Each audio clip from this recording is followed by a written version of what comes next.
सिमां फुंनि जारौ सान गोरलै एरायना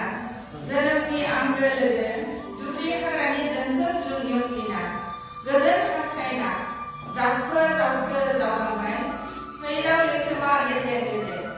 गोजान बेसेबांबा गोजान लोरबां गंसे दिङा मोखां साइर'र सिगाङाव गिलु बालु थावख्रि गिदिंखन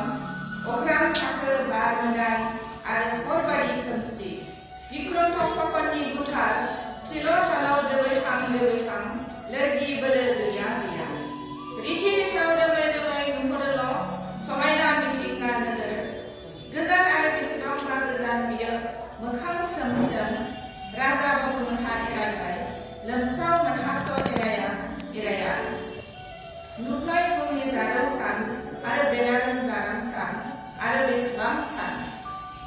गोजोन्थों।